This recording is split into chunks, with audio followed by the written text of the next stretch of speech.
तबाही, ये तो सुना ही होगा आप सबने। ठीक ऐसे ही बिहार की सियासत में आज हुआ। पहली बार देश की राजनीति के तीन बड़े युवराज राहुल गांधी, तेजस्वी यादव और अखिलेश यादव एक मंच पर, एक रोड पर और एक नारे के साथ उतर पड़े। अब की बार जनमत की सरकार। छपरा से आरा तक निकली महागठबंधन की वोट अधिकार यात्रा ने 14 दिन वो धमाका कर दिया दोस्तों, जिसकी तैयारी महीनों से चल रही थी। भीड़ उमड़ी, नारे लगे और मैदान में उतरे विपक्ष के तीन धुरंधर। अब इसे सिर्फ यात्रा मत समझिएगा आप सब, ये 2025 के चुनावी रण का ट्रेलर भी समझ लीजिए। नमस्कार दोस्तों, मेरा नाम कनक मिश्रा है और आप सब देख रहे हैं द इंडिया लाइव। बिहार की सियासत में इस वक्त जो सबसे ज्यादा चर्चा में है वो है तीन लड़कों की तिकड़ी, राहुल गांधी, तेजस्वी यादव और अखिलेश यादव की एकजुटता।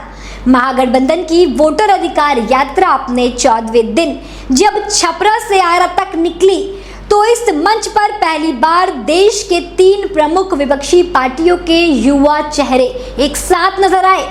इसे न सिर्फ एक प्रतीकात्मक एकजुटता कहा जा रहा है, बल्कि 2025 के चुनावी रण के लिए विपक्ष की ताकत का सियासी ट्रेलर भी माना जा रहा है। 17 अगस्त को सासाराम से शुरू हुई इस यात्रा ने अब सिर्फ वोट चोरी और एसआईआर जैसे मुद्दों में नहीं उलझ रही है, अब ये सामाजिक आर्थिक एजेंडा का दायरा भी बढ़ा रही है। महंगाई, बेरोजगारी, पलायन, शिक्षा और चिकित्सा व्यवस्था की बदहाली जैसे सवाल अब सीधे जनता के बीच रखे जा रहे हैं। इस यात्रा की खास बात यह है कि 14वें दिन इसमें समाजवादी पार्टी के राष्ट्रीय अध्यक्ष अखिलेश यादव की एंट्री हुई, बिल्कुल हीरो नामक, जो न केवल उत्तर प्रदेश की राजनीति का बड़ा चेहरा है बल्कि युवाओं और पिछड़ों में मजबूत पकड़ रखते हैं और युवा उन्हें अपने महबूब नेता के नाम से पुकारते हैं। आपको बता दें, तेजस्वी यादव पहले ही बिहार में अपनी राजनीतिक ताकत दिखा चुके हैं और अब राहुल गांधी इन दोनों को साथ लेकर जातीय जनगणना, आरक्षण की समीक्षा को लेकर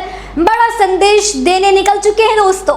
महागठबंधन की रणनीति अब साफ होती जा रही है।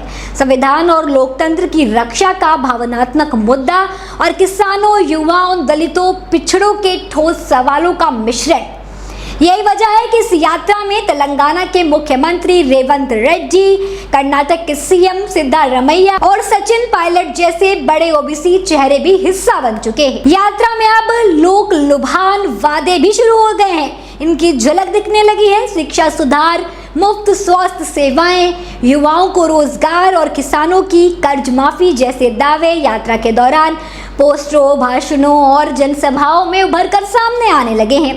यानी गागर से सागर भरने की कोशिश में विपक्ष जनता से सीधे संवाद कर रहा है। अब सियासी गलियारों में चर्चाएं हैं कि बिहार की सिवाना, छपरा और आरा की धरती पर जब राहुल, तेजस्वी, अखिलेश की तिकड़ी पहली बार साथ निकली तो क्या ये तीन इक्के साबित होंगे या तीन तिगाड़ा काम बिगाड़ा वाली कहावत को सच कर देंगे दोस्तों?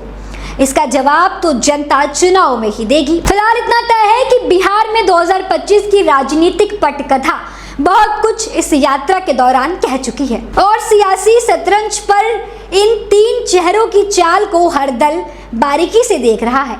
आप सभी को क्या लगता है दोस्तों, इस तिकड़ी का कमाल बिहार की जनता को अपने पाले में करने के लिए आएगा या फिर ये मुद्दा भी उनका फेल हो जाएगा? हमें कमेंट में जरूर बताएं और देखते रहें द इंडिया लाइव।